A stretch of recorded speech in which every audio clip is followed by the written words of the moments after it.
9 വർഷം പിന്നിടുന്ന പിണറായി സർക്കാർ സിനിമാക്കാർക്കായി സിനിമയ്ക്കായി എന്ത് നല്ല കാര്യം ചെയ്തു എന്ന് എന്നോട് ചോദിച്ചാൽ ഞാൻ പറയും ഒരു ചുക്കും ചെയ്തില്ല എന്നേ പറയും.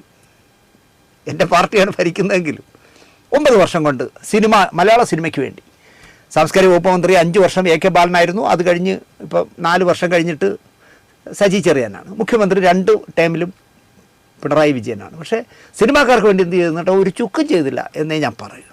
വർഷങ്ങളായി സിനിമാക്കാർ ആവശ്യപ്പെടുന്ന ഒരു കാര്യമാണ് സിനിമയ്ക്കുള്ള സബ്സിഡി 10 ലക്ഷം രൂപയാക്കണമെന്ന്. 100 കോടി ചെലവിടുന്ന പടത്തിന് 10 ലക്ഷം എന്നത് ചിലപ്പോൾ ഒരു പ്രശ്നമേ ആയിരിക്കില്ല.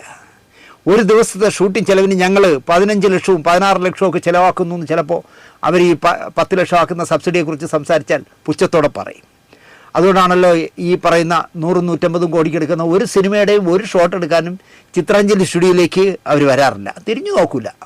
എന്നാൽ തട്ടിമുട്ടി നല്ല സിനിമകൾ എടുക്കുന്നവർക്ക്, കേരളത്തിൽ ചിത്രീകരിക്കുന്നവർക്ക്, ചിത്രാഞ്ജലിയുടെ ക്യാമറയും ലൈറ്റും സ്റ്റുഡിയോയും ഉപയോഗിക്കുന്നവർക്ക് ഇപ്പോൾ നൽകുന്ന 2 ലക്ഷം രൂപ എന്നുള്ള പിച്ചക്കാശിന് പകരം സബ്സിഡിയായി 10 ലക്ഷമാക്കിയാൽ വലിയ ആശ്വാസമായിരിക്കും അവർക്ക്. കാരണം 50 ലക്ഷത്തിനും 1 കോടിക്കുമൊക്കെ എടുക്കുന്ന കൊച്ചു പടങ്ങൾക്ക് 10 ലക്ഷം കിട്ടിയാൽ ആ സ്റ്റുഡിയോയുടെയും ലൈറ്റിൻ്റെയും ക്യാമറയുടെയും ലാബിൻ്റെയും എല്ലാം കൂടി പൈസ അതിൽ തീരുമല്ലോ.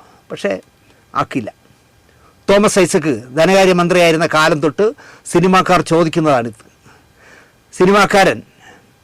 സിനിമാക്കാരനായ സിനിമാ മന്ത്രിയായിരുന്ന ഗണേശൻ വകുപ്പ് മന്ത്രിയായിരുന്നപ്പോൾ പോലും ഈ സബ്സിഡിയെക്കുറിച്ച് ചിന്തിച്ചേയില്ല. പിന്നെ ഗണേശൻ ചെയ്തില്ലെങ്കിൽ പിന്നെ സജി ചെറിയാൻ ചെയ്യും.